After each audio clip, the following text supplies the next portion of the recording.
Hello students.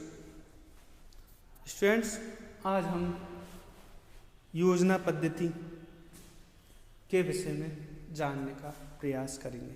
जैसा कि आप जानते हैं कि हम पहले परंपरागत फिर आधुनिक शिक्षण पद्धतियों के विषय में जान रहे हैं। उसी क्रम में आज हम आधुनिक शिक्षण पद्धतियों में योजना पद्धति के विषय में जानने का प्रयास करेंगे। क्लियर?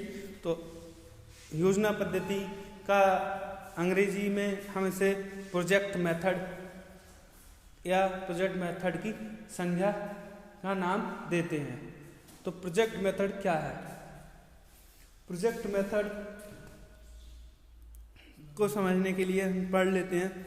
विभिन्न शिक्षण पद्धतियों में योजना पद्धति सबसे अधिक विवादग्रस्त तथा प्रचलित पद्धति है।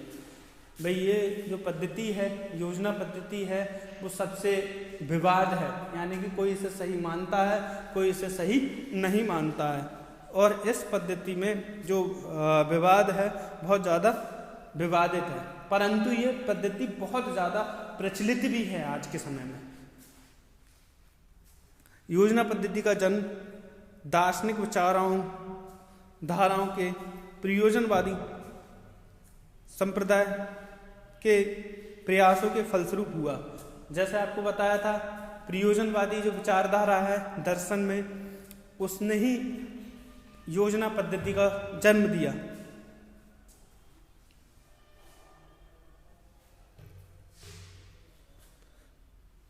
दर्शन से योजना की शिक्षा जगत में लाने का वास्तविक कार्य प्रमुख प्रयोजनवादी तथा शिक्षा शास्त्री जॉन डीवी का है। तो जो जॉन डीवी हैं, इन्हें योजना पद्धति यानी प्रोजेक्ट मेथड को वास्तविकता में लाने का श्रेय इन्हें ही जाता है।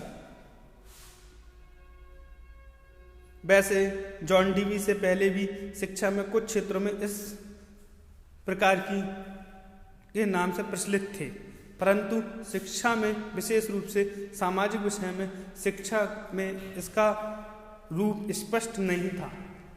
जो इसका रूप था वो स्पष्ट नहीं था।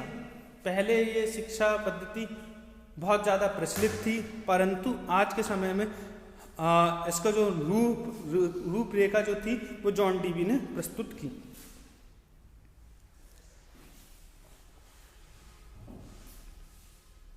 सन 1918 तक इसका रूप स्पष्ट हुआ।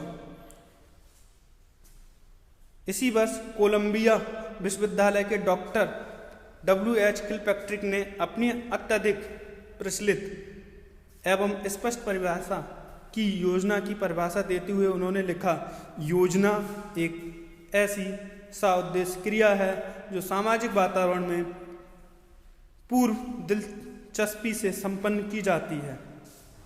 कहने का तात्पर्य है कि पहले योजना जो प्रोजेक्ट मेथड था वो केवल साइंटिफिक सब्जेक्टों के लिए यूजफुल था, परंतु सामाजिक विषयों के लिए ये इतना यूजफुल नहीं था। और इसे यूजफुल बनाने के लिए किलपैट्रिक ने भी, जो कि खुद एक प्रयोजनवादी थे, उन्होंने इसे स्पष्ट रूप से दिया कि जो व्यक्ति किसी भी सामाजिक विषय को पढ़ाता है और उसे पूर्व दिलचस्पी से पढ़ाता है तो वो एक प्लानिंग के तहत, एक प्रोजेक्ट के तहत उसे पढ़ा सकता है। क्लियर?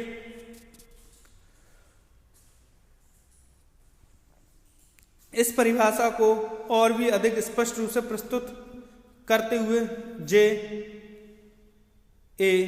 स्टीवेंस ने लिखा है, योजना एक ऐसा समस्यात्मक कार्य है जो प्रकृति आवश्यकताओं में पूरा किया जाता है। योजना का रूप स्पष्ट हो जानने के उपरांत शिक्षा क्षेत्र में योजना पद्धति पर्याप्त प्रयोग होने लगा।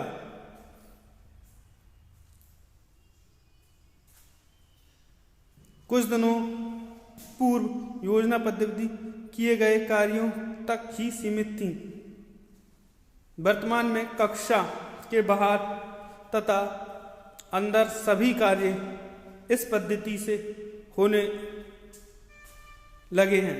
परंतु अब योजना का प्रयोग अत्यंत व्यापक रूप से किया जाने लगा है।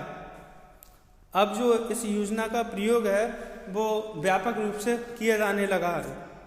इस पद्धति में संपूर्ण शिक्षण कार्य वास्तविक तथा प्रयोगात्मक अवस्था में होते हैं, किंतु समस्या अत्यंत व्यवहारिक तथा वास्तविक बना दी जाती है। क्लियर? ये हमारा योजना पद्धति का अर्थ हुआ। योजना के प्रकार, ये योजना जो होती हैं योजना पद्धति की वो 4 प्रकार की होती हैं। तो सबसे पहली है उत्पादक योजना। वे योजना जिसमें छात्र कुछ उत्पादन कार्य करें, उत्पादन योजना कहलाती है। इस प्रकार की योजना में हम मकान बनाना, साइकिल स्टैंड बनाना, बाग लगाना आदि जैसी योजना को शामिल करते हैं। क्लियर? तो उत्पादन से संबंधित कोई भी योजना है उसकी प्लानिंग करना योजना पद्धति के अंतर्गत आती है। दूसरी है उपभोक्ता योजना। कुछ योजनाएं ऐसी होती हैं जिसमें छात्र कुछ प्राप्त करता है और कुछ अनुभव लेता है, कुछ ज्ञान प्राप्त करता है या सीखता है या मनोरंजन भी करता है। इस प्रकार की योजनाएं उपभोग योजना कहलाती हैं। यानी कि वो मनोरंजन कैसे करेगा, भाई मनोरंजन किस तरीके से करना चाहिए, इसे भी प्रोजेक्ट रूप में कर लिया, कितने समय करना है, प्रोजेक्ट के रूप में करना है, ठीक। या ज्ञान कैसे प्राप्त करेंगे या कुछ चीज सीखेंगे कैसे, इसे भी उपभोग योजना के अंतर्गत शामिल कर लिया। तीसरी है समस्यात्मक योजना। कुछ योजनाएं छात्रों के सम्मुख कुछ समस्याएं प्रस्तुत करती हैं। इसके अंतर्गत छात्रों को किन्हीं समस्या का समाधान करना पड़ता है। इस प्रकार की योजनाएं समस्यात्मक योजनाएं कहलाती हैं। मैंने आपको अभी बताया कि जो योजनाएं होती हैं वो कैसी होती हैं,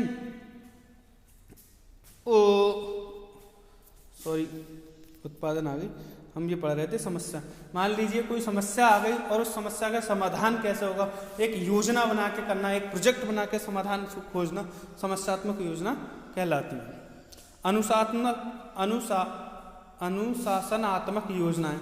इस प्रकार की योजना में कोई ऐसी योजना नहीं ली जाती जो नई है, वरन ऐसी योजना ली जाती है जो हमें ऐसा ज्ञान प्रदान करे जिसे हमें पहले भी अन्य किसी योजना के माध्यम से सीख चुके हैं। इस प्रकार की योजना उद्देश्य पहले ही सीखे हुए ज्ञान को दोबारा होना होता है, ठीक। अब इसे जो वाणिज्य शिक्षण है, हमारे जो सब्जेक्ट है, उसके अंतर्गत इसे किस तरीके से लिया जाएगा।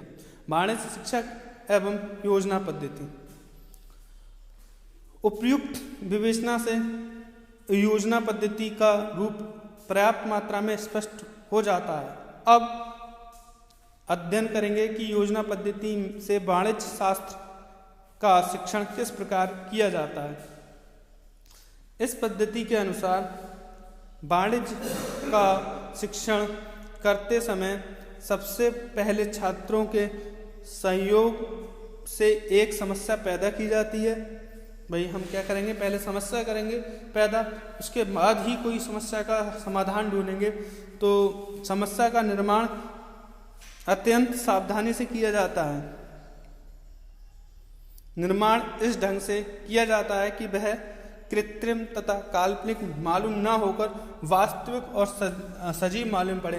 यानी कि समस्या ऐसी ना हो कि जैसे देखते ही छात्र समझ जाएं ये तो लोकल सर ने ही बनाई है, ये ऐसी मालूम पड़े कि ये हाँ वास्तव में एक समस्या है, इसका समाधान हमें ढूंढना है, ठीक। और उसे कोई एक समस्या कभी कभी एक साथ ही कई एक समस्या का निर्माण किया जाता है। यानी कभी कभी एक से अधिक समस्या का भी निर्माण इसमें किया जाता है और उनमें से कोई एक समस्या चुन ली जाती है। समस्या चुनाव कर लेने के पश्चात ये निर्धारित किया जाता है कि योजना का कार्य किस प्रकार आगे बढ़ाया जाए। दूसरे शब्दों में यह हम योजना को पूर्ण करने की योजना बनाते हैं। इसी योजना के अंतर्गत हम अपनी कार्यविधि निर्धारित करते हैं, तत्पश्चात योजना को क्रियान्वित किया जाता है। योजना का यह प्रमुख अंग होता है। कार्य की समाप्ति पर कार्य मूल्यांकित किया जाता है और अंत में कार्य का लेखा प्रस्तुत किया जाता है। यानी कि कोई भी कार्य कर रहे हैं तो उसको हम क्या करेंगे, उसका मूल्यांकन करेंगे कि ये सही हुआ अथवा गलत, उसके बाद उसका मूल्यांकन करेंगे। वाणिज्य योजना में निम्न 6 चरण होते हैं। वाणिज्य शिक्षण में हम जब शिक्षण करते हैं तो हमारे 6 चरण होते हैं। परिस्थितियों का निर्माण करना, वाणिज्य शिक्षण में परिस्थितियों का निर्माण करना, जैसे क्रय विक्रय का कोई निर्माण कर दिया, भाई क्रय विक्रय कैसे होता है, उससे परिस्थिति बना दी। योजना का चुनाव करना, हमने एक नहीं कई परिस्थितियां बनाई हैं और उन परिस्थितियों में से कोई एक को छात्र को चुनना है और उसको प्रोजेक्ट के आधार पर उसका सॉल्यूशन ढूंढना है। ठीक, तो योजना का चुनाव करना। समस्या की योजना, भाई जो समस्या है उसकी योजना बनाना कि ये इस तरीके की जो समस्या आ रही है उसकी क्या योजना हो सकती है, प्लानिंग ऑफ सिचुएशन। ठीक, समस्या को क्रियान्वित करना यानी एग्जीक्यूट द प्लानिंग, यानी जो समस्या है उसके समाधान के लिए जो प्लानिंग है उसे बनाना, क्रियान्वित करना। जो शिक्षक है उसे प्लानिंग करेगा और छात्र उसे सॉल्यूशन ढूंढेगा। क्लियर। उसके बाद हमारा हो जाएगा